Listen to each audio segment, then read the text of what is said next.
It proved short-lived, and French colonial rule was quickly reimposed on Cambodia in October 1945.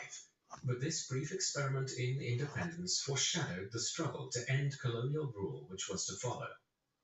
Pol Pot's path in the years following the Second World War, though, increasingly pushed him away from Cambodia altogether. Having left boarding school without finishing his studies or acquiring his baccalaureate, he enrolled in 1948 in a carpentry course at the Technical College in Phnom Penh. Given his family background, Pol Pot might have been expected to follow a different career path, and setting out on a vocational training as a carpenter would have been viewed as a step down for the son of a wealthy landowner at the time in Cambodia. Yet it seems that his privilege once again benefited him in the months ahead, as Pol Pot's academic shortcomings were ignored, and in 1949 he was awarded a prestigious scholarship to attend an advanced engineering school far away in Paris in Europe, the capital of the French colonials. At the time, it was not uncommon for the French to invite the sons of well-connected colonial families to acquire their education in France itself, the goal being to inculcate young men like Pol Pot to the virtues of French society and encourage them to want to maintain French control over countries like Cambodia rather than seeking independence. No, but you don't understand me what I'm saying. You never give nothing back. In 1949. However, the political climate of Cambodia in the post-war period was such that Pol Pot would become radicalized against French colonial rule while in Europe, rather than inculcated into becoming a supporter of the French presence in Indochina. Before examining Pol Pot's time in Europe, we need to look at events in Cambodia itself in the late 1940s and early 1950s. Bro, honestly, it doesn't matter though. Can't you see this, bro? Had succeeded in gaining some Where's the concessions skins? I don't even know where the fucking skins are to gone. autonomy to Cambodia. The country's first elections to a domestic parliament were held in 1946, and a new constitution for the country came into effect in May 1947. Sorry, you've only small ones, Rob, and there's only 3 in the back. For Cambodia to be given a more concerted form of independence. And thereafter, this was driven by events elsewhere in Indochina, as since December 1946, the French had been fighting a war in neighbouring Vietnam against insurgents who wished to acquire independence from French Indochina. The First Indochina War would drag on eventually until 1954 and would extend into neighbouring Laos and Cambodia. It was the beginning of a long period in which events in Vietnam substantially impacted on developments in Cambodia. And for the meantime, the insurgency in Vietnam made the French government more willing to grant concessions to King Sihanouk and Cambodia as a means of shoring up support there and avoiding another independence war. Yet the concessions which Sihanouk continued to obtain in the late 1940s were viewed as not going far enough, and so as Cambodia entered into the early 1950s, the country was rife with political instability as many parties emerged, calling for independence and an end to French colonial rule, with some also wishing for the abolition of the monarchy, which was tainted by its long associations with the French. This was the situation at home as Pol Pot arrived in Paris in 1949. The stormy politics of Cambodia had been transplanted to the French capital. While he lived on the banks of the Seine in the months that followed, Pol Pot became associated with numerous political groups that had been organized by his fellow Cambodians in Paris. One of these was the Khmer Student Association, which met regularly and was broadly committed to achieving Cambodian independence from French rule. More extreme and effectively illegal was the Cercle Marxiste, or Marxist Circle, a Marxist-Leninist organization which met in secret to read Marxist, Leninist, and other communist writings and to discuss Cambodia's struggle against French oppression. It is important to remember that the great majority of anti-colonial independence struggles in Africa and Asia in the post-Second World War period adopted one form of communism or another as their ideological base in their independence struggles, not least because the best way to throw off European imperial rule was by obtaining financial and material aid from communist Russia or China. But in assessing Pol Pot's ideology and future career, we can largely dismiss any ardent affection for Marxist thought, which he might have claimed to have had, as in reality, The future dictator did not really understand Marxist thought at all. What little of Karl Marx's own writings he had read, he later admitted he had not been really able to comprehend. Rather, Pol Pot was attracted by the idea of continuous revolution, without concerns for the violence and humanitarian implications of it, which had become a feature of Marxist-Leninist thought in the post-war period. This unswerving commitment to acquiring independence and carrying out a revolution at all costs became the central focus of his political leanings later on, not any ideological commitment to communism. Pol Pot spent 3 years in Paris, becoming more and more embroiled in politics there. His departure from the French capital would eventually come about owing to developments back in his homeland. In January 1953, as the political situation in Cambodia lurched from crisis to crisis, King Sihanouk disbanded the National Assembly and began ruling by decree. Domestic political turmoil increased rapidly thereafter, such that by the spring of 1953, Cambodia was virtually in a state of civil war. Already in late 1952, the Cercle Marxiste in Paris had determined to send one of their members back to Cambodia to assess the situation on the ground, in order to determine which of the competing entities they should be supporting. And so it was that Pol Pot found himself returning to Southeast Asia in December 1952, after 3 years in France. As a result, he was back in Cambodia to witness King Sihanouk's call for independence from France in the summer of 1953, a request which was granted by the French government in November, when it realized that it lacked the support or the military capacity to maintain its control over Cambodia. Independence had been achieved, but it remained to be seen exactly what kind of state would emerge in the new Cambodia. The next 15 years in Cambodia were a period of almost continual turmoil, which eventually, in 1968, would result in the outbreak of a civil war, which was the result of the unrest which continued to dominate Stevie, I've just had to in deal the with ants 1950s and outside. 1960s. Although Fucking the bastards, conference of 1954 succeeded in ending the First Indochina War How's it between going? the French and pro-independence Vietnamese, conflict in Southeast Asia was in no way brought to an end.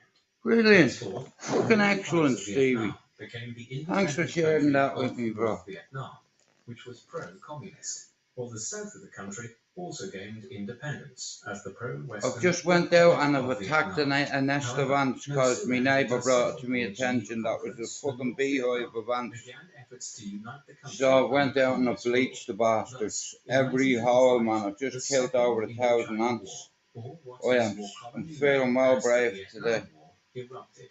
It would last Yeah. for 20 But years, anyway, we'll with just the leave South it in led there, right? primarily by the United Looking States of tough, America, as looking. French influence in Southeast Asia waned, and the North backed by Soviet Russia and Communist I'm China. watching the thing about my man Pol Pot.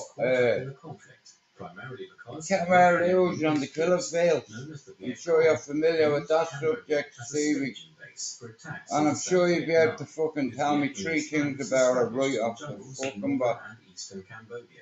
But as we will see, Cambodia was also increasingly tied up with the North Vietnamese because radical Marxist I'm Leninist so tired, you revolutionaries know, within brother. Cambodia, such as Pol I've Pot, had about 2 hours North sleep last Vietnamese night. aid My leg to kept foment their own contracting. rebellion in Cambodia. Like that knee there, bro. I'm not gonna lie, bro. I'm getting fucking old because I can feel it, you know. And because I try fruits and stuff to myself that I know I already have in the bag, but you know, it's like the way I see it is I'm fucking not getting any younger, you know, and it's like half time Man United 0, Leon 0. Nah, you know, Stevie, sometimes like you have to smack yourself in the face and say, listen, you've been out of order. You need to be able to check yourself sometimes. You know, and I am a very reckless guy. Were held in 1955. It was widely believed that the anti-monarchy Democratic Party would win. I was watching this thing last night about interrogations. Yeah, now I've seen this used a million times on documentaries. They call it the Reed technique, Stevie. I don't know whether you're familiar with it, but they use this technique to distract information from people who you can't, like, you can ask them for the info, but you're not getting nowhere and tell how it is, unless you waterboard them or torture them. And like I said, every man has a breaking point, no matter how strong you think you are or how physically good you look. You know, with Sihanouk serving as Prime Minister. but I just finished watching Transformers TV. Hang on. There was something I wanted to talk to you about. Yeah, it's called pseudoscience, Stevie, right? Now, I know you're smart, just like Pablo Chopper and Luke. Right now.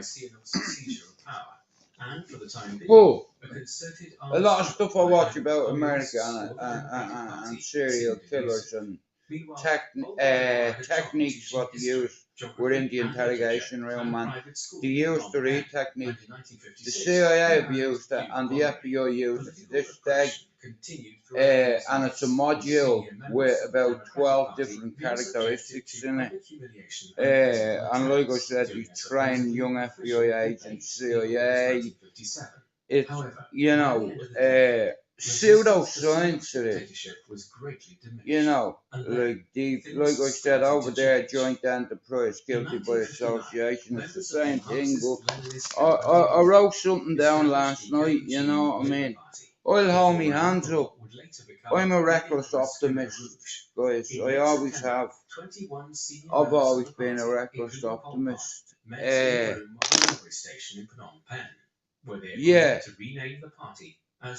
The feds and the CIA use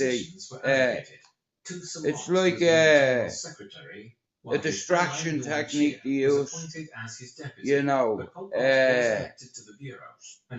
see, in America you can get away with entrapment. The law's so different here. Very similar. Just in America you get a lot harsher sentences. And like I said, in order for me to be any good at psychology, I have to give it a proper go. And I didn't come from money, Stevie, or anything like it. You know me history, bro. An ex-fucking drug addict who got away from the housing estate that wanted to be. I got a second chance, and I've had a third. I've had a 23rd, in fact, but in the end, it's like, it's not how you start, it's how you finish. You'd never imagine that I'd raise and watch my son grow, and for him to take on this as his life's work forever is nothing but commendable, admirable. It's endearing, and like I said, I'm a reckless optimist, always have been, you know, but that read technique, I can tell you a few things about it, right? It's called pseudoscience, right? Now, you get the FBI and CIA use it, right? Profilers use it. Do you understand? Pseudoscience, it's all about deception, to catch people out, body language, arms crossed, doing this in your face, it's self-soothing. That's what it's called. But the FBI and CIA use it, Stevie. It's called pseudoscience. Check it out. Pseudoscience, yeah? Yeah. What they do, bro, is it's called the read technique. And in order to get confessions off some people sometimes, you have to beat the shit out of them. Because, like, if you get a soldier, you can torture that motherfucker forever, and he won't tell you nothing, Jack. Simple as. Yeah, the read technique, Stevie, it's used in mental psychology. War, Stevie. I've always told you war was my favourite subject in the world, and war stands for we are ready. We are regimented. We are Republican. We are righteous. You know, and nobody can judge us on this planet other than the big man.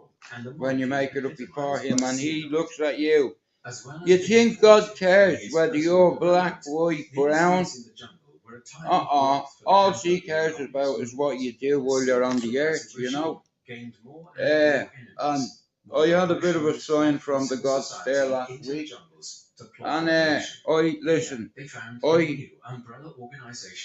no point in even saying I'm not a gypsy, but I can see and I have got. Yeah. See, I can see the future through these glasses without even looking at them. But what I do see is a young man changing policy, legislation, restrictions, not just in Manchester, Liverpool, the whole city, the whole country, in fact. Yeah. And he's doing a great job at it, you know. Like, he's helped hundreds of families so far, you know. You see, there's a lot of families, right, that have kids that have autism and stuff, right, and they're forced, their hands are forced to go private. Hang on, guys. Their hands are forced to go private because if your son has a rare type of autism and you don't know what type of autism it is, you know, you can be waiting from 12 to 18 to 24 months before you have certainty or approval, you know. And a lot of parents are going private because they do not believe in the NHS. But you have to understand something. First responders don't get paid enough for what they do. You know, see nurses, the stick that they get. They have to put up with patients coming in, being belligerent, assaulting them, their colleagues, throwing urine on them. You know, it's like you do not treat people who are helping you. You treat people how you want to be treated. And you know, on my dead brothers and sisters' souls, I have no interest in anyone on YouTube. I'm just gonna do my thing, and they can all rip each other to shreds if they want. It's damage limitation from here on out, and once the glasses goes on, psychology modules just pop up, just like stars in the sky. I see them in my head. I have a photographic memory. That's what cocaine does. And an aneurysm, or maybe it was God that intervened. Because, truth be told, he's been my best mate from day one, God. Me and God get on, yeah. We get on very well, in fact. Like my faith over everything, I put it before football and family. They're the only two F's. And here I don't believe in coincidence. Football, family, faith, triple F, that's a hat trick. I don't believe in coincidences. This dickhead here is meant to be looking tough. What are you looking at? Yeah, just like I thought. You see, Stevie, psychology has helped me. It's helped my son, and it's going to help thousands of kids in the UK.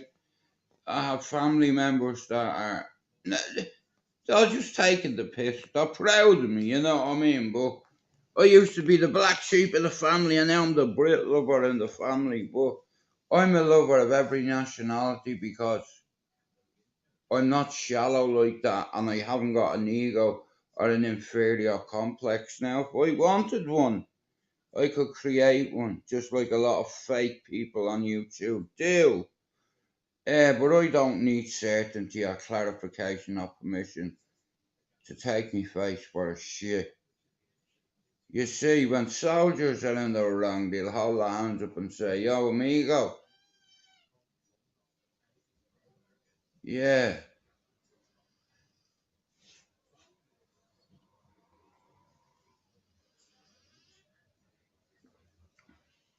Treat people how you want to be treated.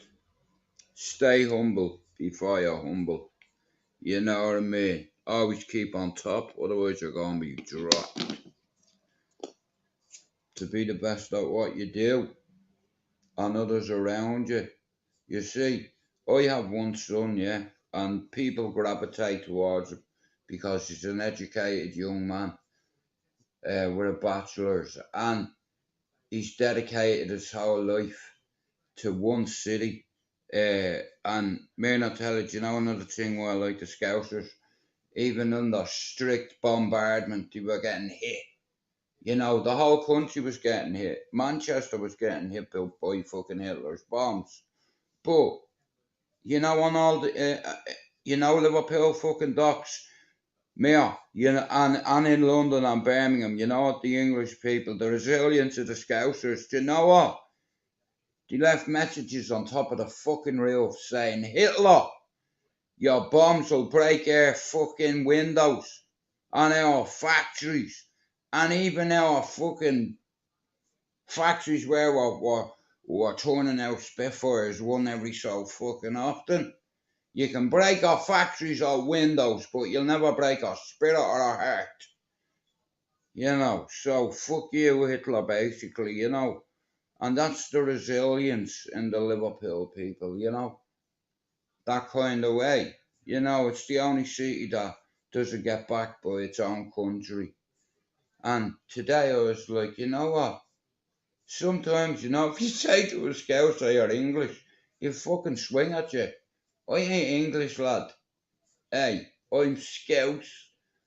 You know, and I've heard that so many times, and, you know, growing up, I didn't know a lot about music. It was forced on me in a way because my dad liked his music and stuff, and he had like a little slot in a radio station, what have you. And I watched for over like a 5 year period, and I learned how to use turntables, and I have a set of Technics in my shed, a couple of decks, and sometimes when I'm in the garden I can hear them calling me.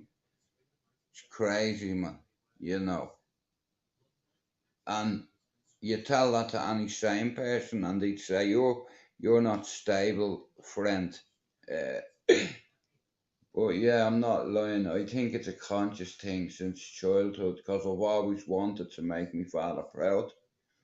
You know, and history is repeating itself because now I've always had a son that's looked up to me as a role model, and I've always steered him down the right path. And because of my choices with my son as a father and my daughters, you know, they are someone's in the real world that are changing the world. That's their ideology, and they'll die trying, you know, that kind of way. And like I said, my legacy is cemented. Uh, but like I said, the resilience of the Scousers, like I said, you don't know what I know about Liverpool and its people. That the next people you get to Irish, you know, the Scousers, their resilience, their courage, their spirit, their community spirit. You know, that's why I've always admired the Scousers, man, because they're not afraid of a fight, you know. They were telling Hitler, here, fuck you, mate. You can break our windows, lad, and blow up everything in the fucking docks and what have you, but bro, you won't blow up our spirit or our courage. You know that kind of way, Stevie.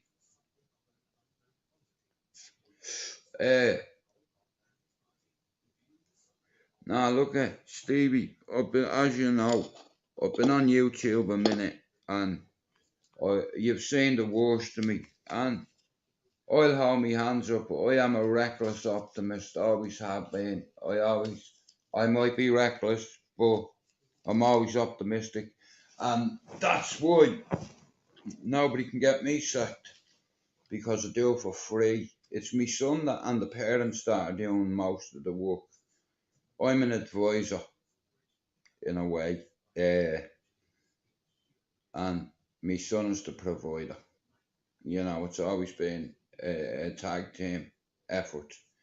I've always kept him competitive, but I've always taught him, yeah, you can't win at everything. Sometimes in life, when you lose, it can be a win if you learn from it. You know, so when it comes to speaking as a father,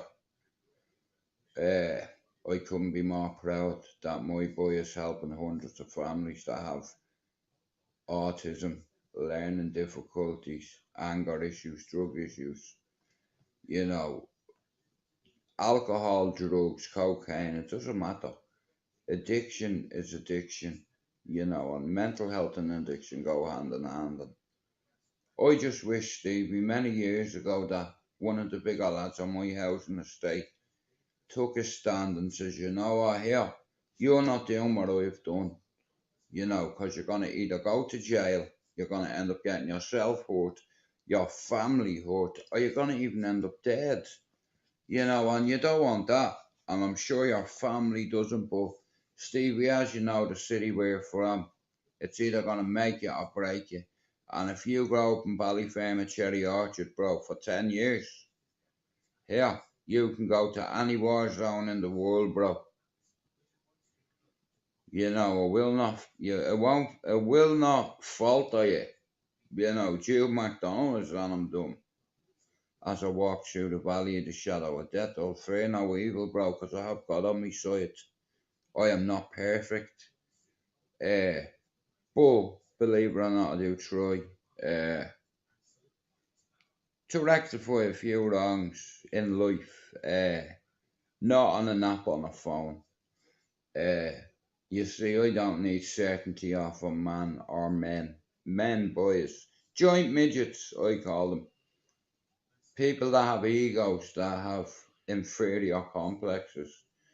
And here, you don't want to fuck with someone that knows a lot about psychology, you see, because, people, it is what it is, and you've seen me worst.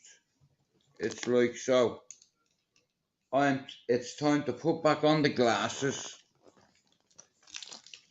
and stop verbally whooping asses and just listen. In Jude McDonald's classes, I am the riddler, not the fiddler. School has always been in session. Whoops a daisy, you skipped the lesson. That's on you and your aggression. No more acting than Michael, and I'm not even messing.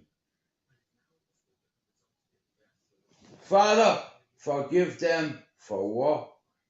They do not know what they have done, I'm guessing. One of these days you're going to be on your fucking knees confessing. You see, I am the riddler, not the fiddler.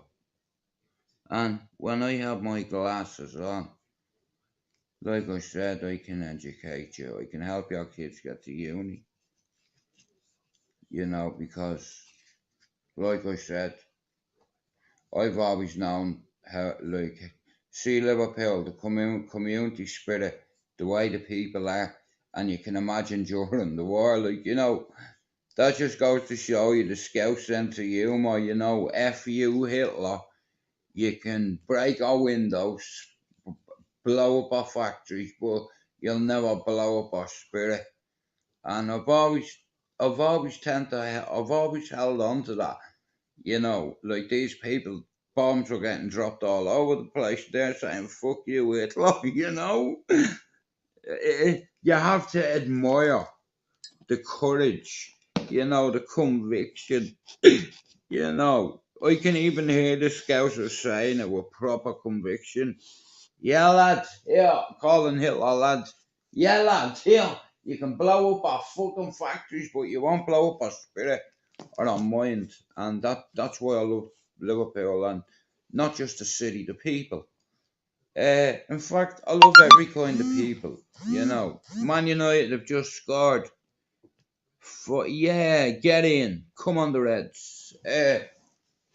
But like I said, I'm gonna watch something now.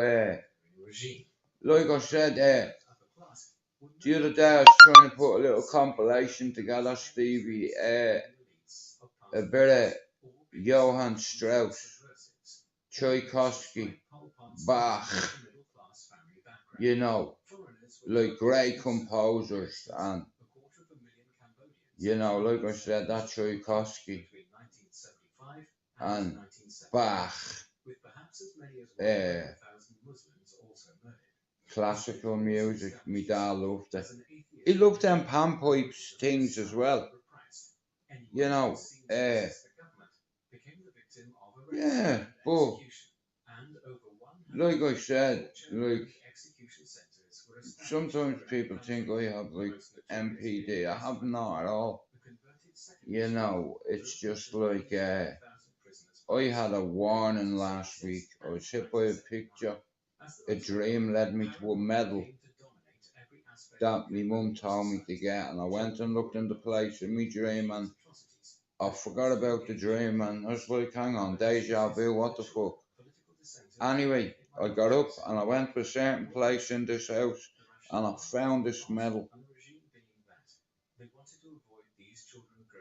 And my brother nearly died the week before now. That's a hat trick. I don't believe in coincidences. You see, my faith, I've always had my faith, you know. I'm Irish, you know, we don't put this stuff on. You know, we were raised in homes where our grandfathers and grandmothers had holy pictures all around the place and holy water to the point where you have the genuflect, you know, going in. But guys, I only wanted to do a half an hour and I've gone over by 1 minute, so I hope you all have a good afternoon. I will be back, you know, but like I said, I took things personal on YouTube and I should never have, because it's only banter at the end of the day, you know, so, but like I said, I'm on here to compete against myself, no one else. Here, see that jump that Tom Cruise done, man, look at that. Would you go up that, right, on a bike, and then do a base jump? Check this out, he does his own stunts, look at that. Look at, watch this, watch. And launch himself, watch, look.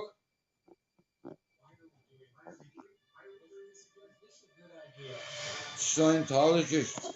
I'll tell you one thing, he's got big stones, him. But Stevie, I'm away. I'm gonna pop up today here and there. I want to say good meal and Mahagut to Stevie boy for coming in, for always being a great mod, having me 6, and me 12. I want to shout out to all me mods, Pablo, Chopper, Stevie, Luke, fucking Mark, Donny.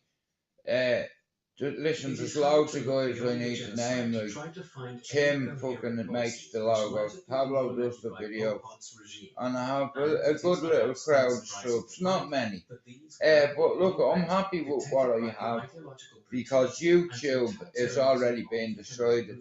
Everyone wants to be hard and call everyone names and put everyone down, because they either have black teeth or whatever. But listen, when it comes to education, there's not one of you that could do nothing to me. My vocabulary would suffocate you verbally, okay? Joe McDonald's and I'm done, Connors to talk to, Chucky LR and Erica Bra. Thank you very much for coming into my life today. Now, there's only a couple of people in and out, but look at over time, my message will get out and my son's message will help the whole country. So shout out to all the next generation of educated Scousers that can do any job in the world better than anybody else. Scousers make great fucking soldiers because they're regimented to the core. Some of them. It's the same in every community. Everyone has an arsehole, guys, and until you realise that, well then, you've no business being on YouTube. Joe McDonald's and I'm done. Good Mila Mahagut for coming in, and Cade Mila Falcher, and Erin Gabra. I'm away, have a good afternoon. I shall be back about 5 maybe, we'll see soon. Bless.